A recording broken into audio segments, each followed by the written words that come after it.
Hello and welcome back to another video. Pro kabaddi league, जिस league को हम पिछले 2.5 महीने से एंजॉय कर रहे थे, अब वो एक मैच डे दूर है अपने फाइनल प्लेऑफ गेम स्टार्ट होने से। लास्ट मैच डे होगा रेगुलर सीजन का। 8 टीमें क्वालिफाई कर चुकी हैं।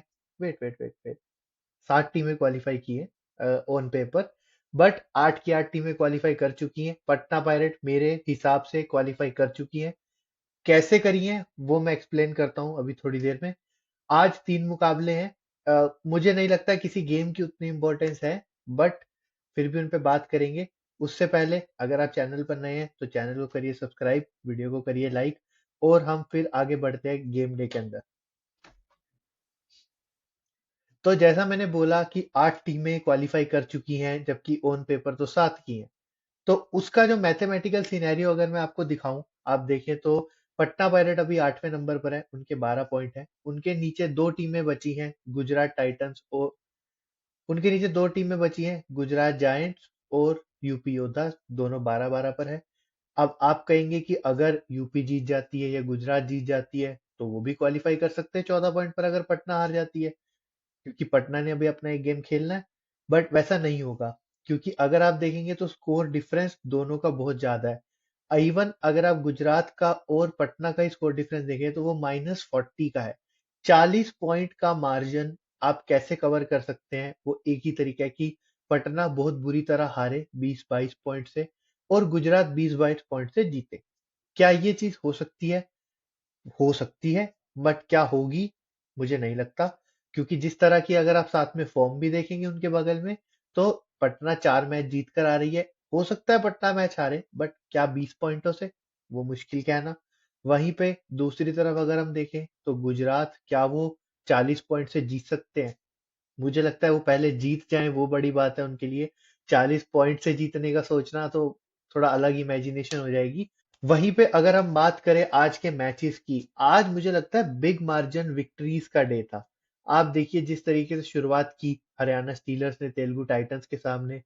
हरियाणा स्टीलर्स जिस तरीके से एक गेम जीता पिछला, क्वालिफाई किया, आज उस चीज को वापिस से दिखाया कि वो कितना फ्रीली खेल सकते हैं, और प्रेशर जब हट जाता है तो टीम किस तरीके से परफॉर्म कर सकती है। वहीं दूसरी तरफ तेलुगु टाइटंस, जो पूरे सीजन अच्छा खेल रही थी, आज सडनली कुछ अलग ही खेल के दिखाया उन्होंने, जो मुझे नहीं लगता है वैसा परफॉर्मेंस आप उनसे आगे उम्मीद करेंगे कि हो। वो एक चीज। वहीं पे हरियाणा स्टीलर्स की तरफ से मुझे लगता है कि एक अच्छा परफॉर्मेंस, स्पेसिफिकली उनके डिफेंस की तरफ से। लास्ट गेम अपने रेडिंग के लेवल पर जीते थे, बट आज डिफेंस ने उनको गेम जिताया। सबसे अच्छी बात, कम से कम अनसक्सेसफुल टैकल्स किए, अपने रेडर्स को वो भरोसा दिया कि आप जाइए फ्रीली रेड करिए, डिफेंस पीछे से सपोर्ट देगा। वही चीज सामने तेलुगु टाइटंस से नहीं दिखी। सिवाय अंकित के, डिफेंस तेलुगु टाइटंस का बिल्कुल इनविजिबल। क्या एग्जिस्ट भी करता है फील्ड के ऊपर? पता नहीं।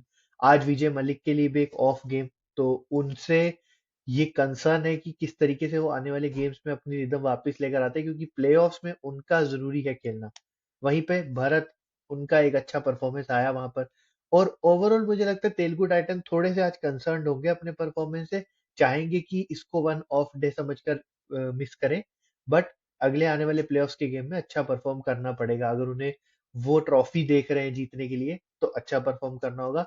वही चीज कंटिन्यू करनी होगी हरियाणा स्टीलर्स को, अगर वो भी अपनी ट्रॉफी को डिफेंड करना चाहते हैं। उसके बाद शुरू हुआ असली गेम्स, जहां पर बड़े मार्जिन से मैचेस जीतना चालू हुआ। सबसे पहले अगर आप देखें दबंग दिल्ली और पटना पायरेट्स का गेम, दबंग दिल्ली ऑब्वियसली एक्सपेक्टेड था कि वो अपने बेंच को ट्राई देंगे, अपने मेन प्लेयर्स को रेस्ट कराएंगे, वो कराया। और मुझे लगता है ठीक, आज ठीक वो चीज, क्योंकि अब सिर्फ आप एक गेम दूर है। अगर आप अभी भी देखेंगे तो दबंग दिल्ली का जो गेम है वो अभी आज से 3 दिन बाद है। तो क्या आज अपने प्लेयरों को रेस्ट कराकर ठीक किया? हारे हैं, बट 1-2 में क्वालिफाई कर गए हैं, तो वो उस चीज पे क्या बात करनी है? वो अच्छी बात है, आप रेस्ट करवाइए, ज्यादा रेस्ट दीजिए, फ्रेश प्लेयर्स के साथ खेलिए। वहीं पटना, सामने उन्होंने आज जो रेडिंग मास्टर क्लास दिखाई है, जिस तरीके से हर बार अयान की बात होती है कि अयान एक बहुत ही ज्यादा अच्छे रेडर हैं, वो बहुत बड़े पॉइंट्स की रेड करते हैं, वो उनका एक इंडिविजुअल लेवल का गेम है, वो अलग चलता है। बट आज जिस तरीके से उनको सपोर्ट दी बाकी रेडर्स ने, क्योंकि जितने पॉइंट आज अयान ने लिए, उतने ही इक्वल पॉइंट रेड में लिए पटना पायरेट्स के रेडर्स ने। वो चीज मुझे लगता है अब ये चीज देखने के बाद प्लेऑफ्स में जाते हुए खुश होंगे कोच। और उसके साथ साथ डिफेंस ने भी आज काफी हद तक डोमिनेट किया। ऑल्दो सामने रेडर्स जो थे वो सभी बेंच रेडर सेकंड रेडर्स थे दबंग दिल्ली के। लेकिन यहीं से आप कॉन्फिडेंस बिल्ड करते हैं, यहीं से आप वो रिदम लेकर आते हैं वापस, जो आपको आने वाले गेम्स में हेल्प करती है। और पटना अच्छी रिदम में है, 4 मैच जीते हैं लगातार, अब चाहेंगे कि इसको कंटिन्यू करें प्लेऑफ्स में जाते हुए। वहीं दबंग दिल्ली चाहेंगे कि जैसे ही स्क्वाड वापस आए, मैच फिट होकर आए, ज्यादा दिक्कत फील ना हो उनको, और वो क्वालिफिकेशन अपनी उसको कंटिन्यू करे जैसे ही क्वालिफायर खेलते हैं।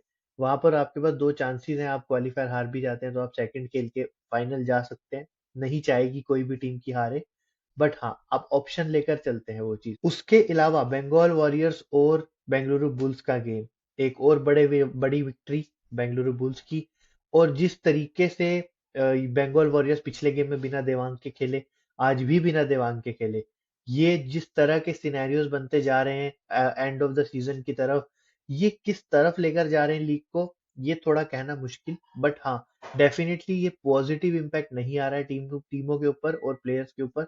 तो उस चीज को देखना होगा, टैकल करना होगा मैनेजमेंट्स को। बट हाँ, गेम की बात करें तो बेंगलुरु बुल्स एक अच्छी टीम है। उन्होंने अपने प्लेयरों को एक फ्री रन दिया, और उनसे जिस तरह की एक्सपेक्टेशन थी कि वो, अगर तो बंगाल वॉरियर्स अच्छा नहीं खेलती है जिस तरीके से वो पिछले गेम में खेले थे, अगर वैसा वापिस रिपीट करते हैं तो वो रिजल्ट ऑब्वियसली बेंगलुरु बुल्स जीतने ही वाली थी। और इतने बड़े मार्जिन से जीतेगी, ये मैंने एक्सपेक्ट नहीं किया था। अब बेंगलुरु बुल्स इतना अच्छा रिदम लेकर जाएंगे प्लेऑफ्स में, बंगाल वॉरियर्स को फर्क पड़ता नहीं है क्योंकि वो ऑलरेडी सीजन उनका खत्म हो चुका है, बाहर हो चुके हैं। तो उनके ऊपर मुझे नहीं लगता है उतना ज्यादा कोई फोकस भी था टीम का या प्लेयर्स का। तो बेंगलुरु बुल्स के लिए अच्छी चीज, अब प्लेऑफ्स में जाते हुए कैसा करते हैं वो देखना होगा। वहीं पे बात करते हैं अब 3 गेम्स जो आज हैं।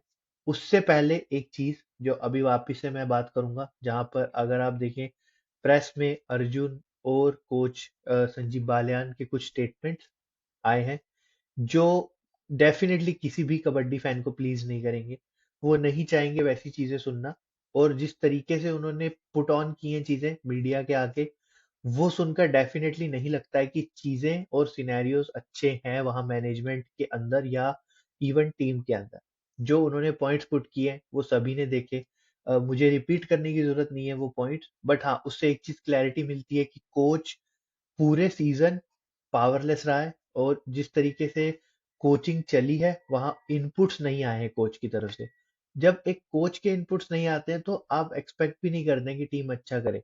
सिमिलरली अगर आप अर्जुन का कमेंट देखें, उन्होंने भी सेम चीज कही कि उनके परफॉर्मेंस के ऊपर क्वेश्चनिंग कर रहे हैं सब लोग, बट उनके साथ क्या चल रहा है बिहाइंड द सीन्स वो देखना भी सबको चाहिए। तो वो दोनों ही प्लेयर्स और कोच की इस तरह की सिचुएशन को देखना मुझे लगता है कि काफी एक शॉकिंग चीज, क्योंकि यूजुअली ऐसा नहीं होता है। और उन्हीं की टीम से एक player already miss season release कर दिया गया है। तो एक सीजन में 3 ऐसे बोल्ड स्टेटमेंट्स आना, वो कुछ अलग तरह के इंडिकेशंस देता है। शायद सिनेरियोज वहां पर ज्यादा नहीं अच्छे हैं। तो उस चीज पर अभी के लिए मुझे, मेरा पर्सनल ओपिनियन अगर मैं दूं तो मुझे नहीं लगता है कि मैं उतना बात करना चाहूंगा। क्योंकि अगेन जो मैंने पवन के केस में बोला था कि जिस तरीके से तमिल तलाइवास ने एक स्टेटमेंट रिलीज की, उसके बाद सभी लोगों ने उसके ऊपर बात की, और फिर लेटर ऑन पवन ने भी एक स्टेटमेंट रिलीज की, और फिर उससे बेसिस पे आपने सिचुएशन को क्लियर होते देखा। यहाँ पर भी मैं एक ही चीज देखूंगा कि क्या तमिल तलाइवास इस पे कुछ रिएक्ट करते हैं फ्रॉम द मैनेजमेंट साइड। अगर वो कुछ करते हैं, जो भी उनका स्टेटमेंट आता है या जो भी वो पब्लिकली रिलीज करेंगे, एक बार वो आ जाए, दोनों सिनेरियोस क्लियर हो जाए क्या है, उसके बाद मैं उस पे बात करना चाहूंगा। अभी मुझे नहीं लगता है उस पे बात करना ठीक होगा। तो ये हुई एक ऑफ द कोर्ट चीज की बात। सिमिलर चीज बंगाल में भी चल रही है देवांग के साथ, वो भी अब 2 गेम से नहीं खेल रहे हैं, वो भी कुछ उनका कंसर्न है। वहां पर भी क्लैरिटी नहीं है चीजों की, वो जैसी आती है तो उन पे बात करते हैं। बट हाँ, अभी बात करते हैं प्रीव्यू की। तो मुझे लगता है 3 में से एक ही गेम है जिसपे मैं थोड़ा बात करूंगा, वो है पटना और जयपुर का। पटना जिस तरीके से पिछले 4 गेम्स जीत रही है, स्पेसिफिकली लास्ट 2 गेम, अगर आप ऑन पेपर देखेंगे ना उनके लिए, तो उनका सीजन आखिरी 2 हफ्ते में जितना अच्छा गया उतना पूरे सीजन में नहीं गया है। आपने पुनेरी पल्टन को हरा दिया, आपने दबंग दिल्ली को हरा दिया, 1 एंड 2 की टीम को आप हरा रहे हैं, और उसके बाद आप ऑलमोस्ट लास्ट पोजीशन पे क्वालिफाई कर रहे हैं, ये एक फनी सिनेरियो है उनके लिए। बट हाँ, अभी भी क्वालिफिकेशन हुआ नहीं है, बट हो जाएगा मेरे हिसाब से। तो वो चीज उनके लिए उतना मैटर नहीं करता, अपने मैच पे फोकस करें, बेसिक्स राइट करें, आज जैसा परफॉर्म किया वैसा ही परफॉर्म करने की कोशिश करें। उतना बड़ा गेम नहीं जीत पाएंगे आप, बट फिर भी कोशिश जरूर करें। वहीं पे दूसरी तरफ जयपुर, मुझे लगता है उनको एक अच्छा गेम है ये, क्योंकि आप एक ऐसे ओपोनेंट से खेलने वाले हैं जो मे बी प्लेऑफ्स में आपका सबसे पहला ओपोनेंट है। और आपको अगर एक ऐसा प्रैक्टिस गेम टाइप मिल जाए, क्योंकि मेरे हिसाब से ये जो सिनेरियो बना है ये प्रैक्टिस सिनेरियो है दोनों टीमों के लिए, क्योंकि जयपुर अगर सेवंथ रहते हैं तो उनको पटना ही खेलनी है प्लेऑफ के अंदर पहला गेम। बट अगर वो थोड़ा ऊपर जाते भी हैं तो भी उनको सेकंड या थर्ड राउंड में तो खेलना ही है पटना को, अगर पटना जीतते हैं तो। यहाँ एक अच्छी प्रैक्टिस, आप अपने प्लेयरों को वो आइडिया देना चाहते हैं कि सामने वाली टीम कैसे सेटअप है, किस तरीके से आप उनके सामने खेल सकते हैं। कोच अपनी खुद की प्लानिंग को इम्प्लीमेंट करके देख सकते हैं, अगर उन्हें कोई नया चीज ट्राई करना है या कुछ नया एक्सपेरिमेंट करना है, वो एक अच्छा टाइम उनके लिए। तो वो देखते हुए मुझे लगता है जयपुर के लिए भी एक अच्छा गेम। जयपुर से क्या एक्सपेक्ट कर सकते हैं? रेडिंग की अच्छी परफॉर्मेंस आए, नितिन अच्छा कर रहे हैं। मुझे लगता है नितिन रावल अगर फिट है, उन्हें खिलाएं, उन्हें भी एक गेम दें ताकि वो प्लेऑफ से पहले और मैच फिट हो जाए। अगर वो नहीं है फिट तो मुझे लगता है बाकी डिफेंडर्स को थोड़ा अब सीरियस होना पड़ेगा, क्योंकि अब चीजें डू और डाई बनती जा रही हैं धीरे धीरे। तो वो देखते हुए मुझे लगता है उन्हें थोड़ा सीरियस होना पड़ेगा। वहीं पे अगर मैं देखूं रेडिंग में नितिन धनखड़ के बाद मुझे नहीं दिखता अभी कोई भी अच्छा रेडर। अली, जरूर उन्होंने गेम जिताए हैं, नो डाउट, टैलेंट है उनके पास, पोटेंशियल भी है, बट अभी वो क्या उस प्लेऑफ स्टेज के लिए रेडी है? क्योंकि वहां जो प्रेशर होता है वो अलग होता है। बट हाँ, इस गेम में आप चाहेंगे कि वो परफॉर्म करें, थोड़ा उन्हें भी वापस गेम मिले। पिछले गेम में 4 या 5 रेड करी उन्होंने, सब पे आउट हुए हो। और उस तरह का नहीं चाहते कि आप एक डीमोटिवेशन के साथ जाएं प्लेऑफ में कोई भी प्लेयर। तो मैं तो बल्कि एक्सपेक्ट करूंगा कि उन्हें आज ज्यादा रेडिंग दे, आउट भी हो रहे हैं तो भी ज्यादा रेट्स दें। एटलीस्ट उनको वो एक रिदम मिलेगा, एक कॉन्फिडेंस बिल्ड हो जाएगा उनका। तो वो करें। वही चीज आप, मैं कहूंगा, पटना के साथ मत करें। पटना अयान को कम से कम रेट दें, आज उनको रेस्ट दें, उनको उनका वर्कलोड मैनेज करें। वो चीज नहीं हुई है पिछले गेम में भी। पिछले गेम में जब चांस था, आप 25-20 पॉइंट की लीड पर थे, वहां से आपने फिर अपने मेन रेडर्स को खिलाए रखा। मुझे यही चीज शुरू से एक ऐसी चीज लग रही है जो पटना के लिए किसी दिन एक सेटबैक की तरह आएगी और पटना को डिस्टर्ब करेगी। आप एक प्लेयर से जब सिनेरियोज ऐसे हो, आप उन्हें चाहते हैं कि उनको ब्रेक दें। आप आज चाहते तो आप किसी और रेडर को ट्राई कर सकते थे, उस दिन 20 पॉइंट की लीड नहीं टूटती उतनी आसानी से गेम के अंदर। बट अनूप कुमार खुद एक रेडर है, अनूप कुमार जो कोच है वो खुद रेडर रहे हैं। मुझे समझ नहीं आ रहा है कि वो किस तरीके से उस चीज को असेस नहीं कर पा रहे हैं बाहर बैठकर, कि अपने मेन रेडर को थोड़ा ब्रेक दे देते हैं। क्योंकि अगर आप उनका गेम टाइम देखेंगे वो एक्सट्रीम है। आप पिछले 3 मैचेस देखें पटना के जो उन्होंने खेले हैं, जहाँ वो जीतते आ रहे हैं, जहाँ पर बंगाल से जीते, फिर आपको पल्टन से जीते, दबंग दिल्ली से जीते। बंगाल वॉरियर्स के गेम में मैं फिर भी मान सकता हूँ कि बहुत कट टू कट गेम था, आप जीतना चाह रहे थे और वो आपके लिए मस्ट विन गेम था। वहां पे मैं समझता हूँ, मेरे हिसाब से वो बिल्कुल सही डिसीजन। बट पुनेरी पल्टन, जहां आप ऑलरेडी देख रहे हैं कि बेंच ट्राई किया जा रहा है सामने वाली टीम की तरफ से, वहां पर आप अयान से 25 या 26 रेड डलवाई उस गेम में। 25 या 26 रेड डालने का मतलब होता है ऑलमोस्ट एक हाफ आपका रेडर रेड करता है। और उतना रेड आपको मिलता है अप्रोक्स, एक टीम को 25 से 30 रेड मिलने वाले हैं मैक्स। अगर आप 25 रेड में से 25 ही रेड आपके मेन रेडर ने डाल दी, और वो भी तब जब आप जीत रहे हैं या आपकी टीम कंफर्टेबल है, तो आपको वहां वो चीजें मैनेज करनी है। सिमिलरली आज के गेम में देखिए दबंग दिल्ली, आप एक बहुत अच्छी लीड में आ चुके थे हाफ टाइम तक, या इवन हाफ टाइम के कुछ मिनट बाद। आप सेकंड हाफ में चाहते तो उनको सब्स्टिट्यूट करते, बेंच पे अरेस्ट देते, किसी और को ट्राई करते। होपफुली प्लेऑफ्स में वो फिट जाएं।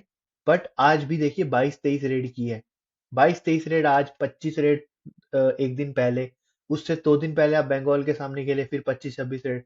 इतने रेड अगर एक प्लेयर करेगा तो वो कब रिकवर करेगा? तो वो चीज देखते हुए मुझे लगता है इस गेम में स्पेसिफिकली मैं कहूंगा पटना के लिए आप ड्रॉप करें, आप ब्रेक दें, मैं बोलता हूँ घर भेज दें।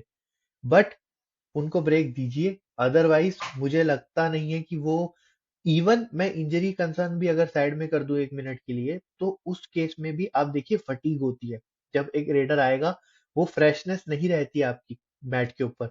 वो चीज देखते हुए अब क्या करते हैं पटना, वो तो कोच के हाथ में। वहीं पे बाकी जो 2 गेम भी हैं, यूपी ओदा और यू मुंबा का एक गेम है, उसके अंदर मुझे लगता है यू मुंबा चाहेंगे एक और प्रैक्टिस, और यूपी होता चाहेंगे कि एक मिरेकल, जो मुझे दोनों ही होते नहीं दिख रहे हैं। यू मुंबा सीरियस लेंगे गेम को, क्योंकि अपने प्लेयरों को और अच्छे से फॉर्म में लेके जाना चाहेंगे प्लेऑफ्स में।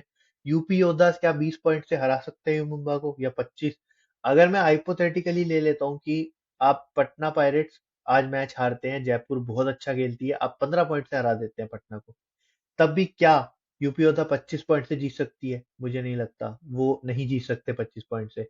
तो अगर वो नहीं हो सकता, तो मैं तो बोलता हूँ आप भी बेंच ट्राई करें। अब अपने अगले साल के रिटेंशन के ऊपर फोकस करें, रादर देन अपने प्लेयर्स को थकाने के और उन्हें बार बार खिलाने से। आप नए प्लेयर्स को ट्राई कर लीजिए, हो सकता है नेक्स्ट सीजन के लिए एक या दो अच्छे रिटेंशन मिल जाए आपको। और लास्टली एक और गेम है जो बेंगलुरु बुल्स खेलेंगे गुजरात के सामने। गुजरात की भी सेम सेम स्टोरी है। गुजरात क्या, वो उतने बड़े मार्जिन से, और इनफैक्ट गुजरात के लिए तो मार्जिन आई थिंक 60+ है। तो 60 पॉइंट से क्वालिफाई करना, ये तो मुझे नहीं लगता होगा। तो गुजरात भी जो यूपी कर रही है, बेंच ट्राई करिए, इंजॉय करें, प्लेयर्स को बोले आप फ्री खेलें, और देखिए अगले सीजन के लिए सोचिए। अब फ्यूचरिस्टिक हो जाए यहाँ पर, मैं तो कहूंगा यूपी योद्धा और गुजरात टाइटंस को, कि फ्यूचर की तरफ सोचे। मुझे लगता है लास्ट डे पे ऐसा कुछ बड़ा है नहीं, क्योंकि ऑलमोस्ट सभी क्वालिफाई हो चुके हैं, टीमें क्वालिफिकेशंस क्लोज हो चुकी हैं। यूजुअली कई बार लास्ट डे पर कुछ गेम्स हो जाते हैं जो क्वालिफिकेशन सिनेरियोज को इम्पैक्ट कर देते हैं, बट वैसा इस बार नहीं। तो देखते हैं कल का दिन कैसा जाता है। बाकी अब प्लेऑफ्स के गेम के ऊपर बात करेंगे डिटेल में, टीमों को डिटेल में समझेंगे जो प्लेऑफ्स में जा रही हैं। 1-2 दिन का ब्रेक है उसमें, तो वो चीज़ करेंगे। बाकी आपने वीडियो देखा, thank you so much for watching. अगर आपको वीडियो पसंद आया तो वीडियो को लाइक कीजिए, चैनल को सब्सक्राइब कीजिए, और प्लेऑफ्स के लिए stay tuned. Thank you so much for watching again.